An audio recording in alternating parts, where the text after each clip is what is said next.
Bonsoir à tous et bienvenue. Vous regardez le Journal de l'Afrique et à la une de cette édition, 1 an de prison, c'est la peine prononcée par la justice tunisienne à l'encontre de 2 journalistes, 2 hommes arrêtés le 11 mai qui comparaissaient pour de présumées critiques du pouvoir. Nous serons en direct avec notre correspondante à Tunis. La réclusion criminelle à perpétuité requise contre Moussa Dadis Camara, l'ex-dictateur guinéen, est jugé pour sa responsabilité dans le massacre du 28 septembre 2009. Les femmes victimes de viols et d'autres exactions sont nombreuses à assister aux plaidoiries. Vous les entendrez dans ce journal. Et puis le succès grandissant du biocharbon au Cameroun, moins cher, non polluant. De jeunes entrepreneurs se lancent dans cette production d'avenir, vous le verrez.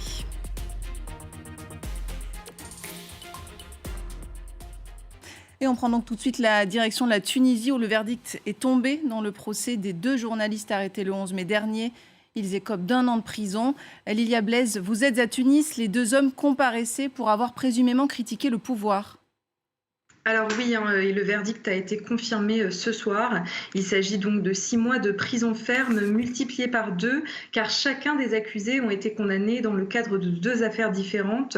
Le chef d'accusation principal et la diffusion de fausses informations selon le décret-loi 54 qui avait été promulgué par le président Kais Saied en 2022. Alors jusqu'à maintenant, on ne sait pas vraiment les motifs d'accusation, enfin en tout cas le contenu de ce qui est reproché aux journalistes.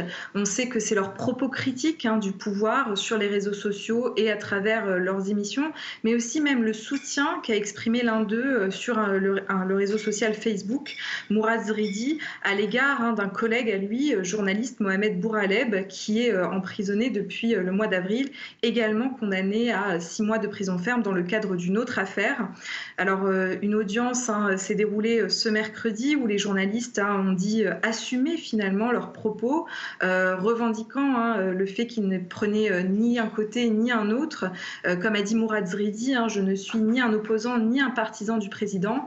Parfois, je soutiens ses choix et parfois, je les critique. Cela fait partie de mon travail, a-t-il déclaré lors de son audience. Et puis, dans le cas de son collègue, Borhan Psayes, il lui a été reproché de critiquer et de porter atteinte à la personne du chef de l'État, Kais Saied, à travers ses émissions radio, mais aussi ses posts sur le réseau social Facebook, remontant de 2019 jusqu'à 2022. Donc, ce verdict représente un coup dur pour la liberté de la presse, mais aussi pour les journalistes qui s'étaient rassemblés par dizaines devant le tribunal ce mercredi matin pour soutenir leurs collègues. Beaucoup d'entre eux d'ailleurs m'avaient confié sur place avoir très peur aujourd'hui de travailler dans un tel contexte, même s'ils veulent continuer à lutter pour cette liberté qu'ils ont acquise avec la Révolution. Selon le syndicat des journalistes tunisiens, aujourd'hui, une vingtaine de journalistes sont poursuivis en vertu du décret-loi 54. Lilia Blaise, merci pour toutes ces précisions. En République démocratique du Congo, à présent, plus de 72 heures après la tentative de coup d'État, de nombreuses zones d'ombre persistent. Le porte-parole de l'armée dénonce une tentative de déstabilisation des institutions, mais on ignore toujours les motivations des auteurs. À Kinshasa, les précisions d'Aurélie Bazara-Kibangula. Dans la capitale congolaise, les écoles et les commerces sont ouverts. Ici, beaucoup s'interrogent encore sur les attaques de dimanche. Alors que le porte-parole de l'armée, le général Sylvain Ekenge, a d'emblée évoqué une tentative de coup d'État, l'entourage de Vital Kamerhe n'écarte pas l'hypothèse d'un règlement de compte politique. Alors les autorités qui n'ont que très peu communiqué affirment que les enquêtes sont en cours, des interrogatoires aussi. Alors selon une source sécuritaire, les enquêteurs cherchent d'abord à comprendre les intentions des putschistes. S'il s'agit d'un coup d'État, pourquoi avoir choisi le palais de la nation alors que le chef de l'État réside à la cité de l'Union africaine? Pourquoi avoir mené un assaut à la résidence de Vital Kamerhe et prendre le risque d'alerter les services de sécurité? Alors ces questions restent en suspens, comme celles concernant les équipements des assaillants. D'où proviennent les armes qu'ils ont utilisées? Sur la question d'éventuelle complicité, le ministre de l'Intérieur, Peter Kazadi, a expliqué que les problèmes d'infiltration au sein des institutions du pays ne sont plus à démontrer. D'éventuels complices seraient donc à identifier. En attendant les conclusions des enquêtes, des patrouilles mixtes police-armée ont été mises en place pour, expliquent les autorités, renforcer la sécurité dans la capitale congolaise. En Guinée, à présent, la réclusion criminelle à perpétuité, c'est la peine requise par le ministère public à l'encontre de Moussa Dadis Camara et de 6 autres responsables de l'époque. Peine assortie d'une période de sûreté de 30 ans. Le procureur réclame par ailleurs que les faits soient requalifiés en crimes contre l'humanité. L'ex-dictateur comparé pour sa responsabilité dans le massacre du 28 septembre 2009. De nombreuses femmes victimes de viols et d'autres exactions ce jour-là ont éprouvé le besoin d'assister aux plaidoiries. Malik Diakité, notre correspondant à Conakry, a pu les rencontrer. Selon plusieurs ONG, au moins 109 femmes ont été victimes de viols lors du massacre du 28 septembre 2009 à Conakry. Depuis le début des plaidoiries, elles sont de plus en plus nombreuses à venir assister aux différentes prises de parole des avocats des partis civils qui défendent leur cause. Ces femmes expliquent que depuis ces événements tragiques, beaucoup d'entre elles ont perdu leur travail et beaucoup d'autres ont été abandonnées par leur époux. 15 ans après les faits, elles gardent espoir que justice sera rendue à travers ce procès. Il y a eu les femmes qui ont subi des violences sexuelles. Moi, aujourd'hui, là où je pars aux toilettes, ça fait un flot de fois, je ne peux pas aller aux toilettes. Moi, je connais ce que j'endure. Mais comme on est là, et chacun nous demandons réparation selon nos préjudices. Qu'ils donnent la vérité à qui le droit. Parce qu'il y avait eu des massacre du 28 septembre, il y a eu des tueries, il y avait eu du viol, des portées disparues.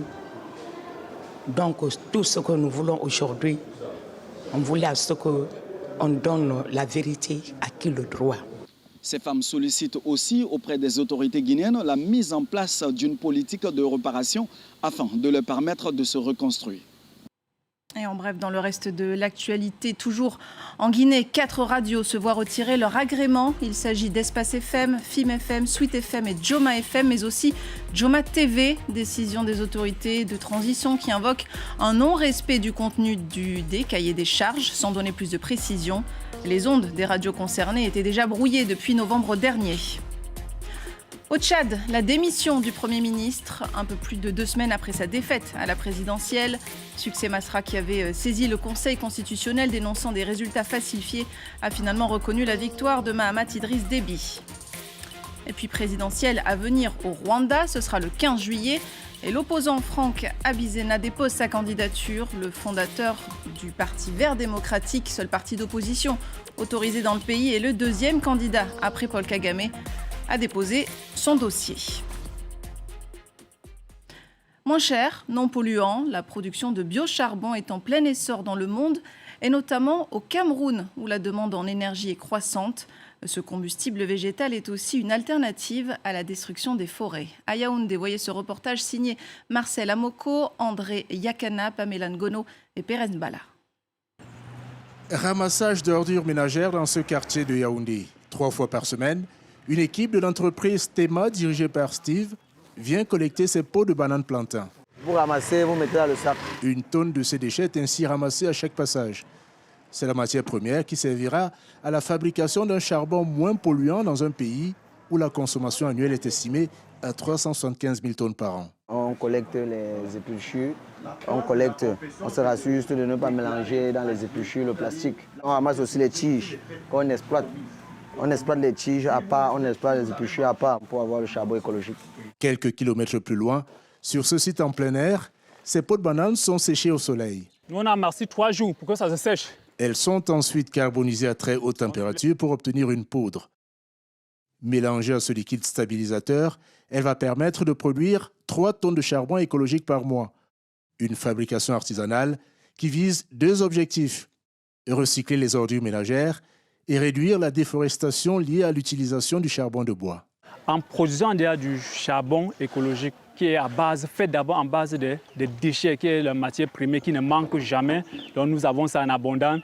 Nous pouvons donc récupérer dans ces déchets-là et fabriquer du charbon écologique que la ménagère va utiliser. Créée en 2020, l'entreprise Tema a fidélisé une dizaine de clients comme Elodie, que nous retrouvons à l'autre bout de la ville.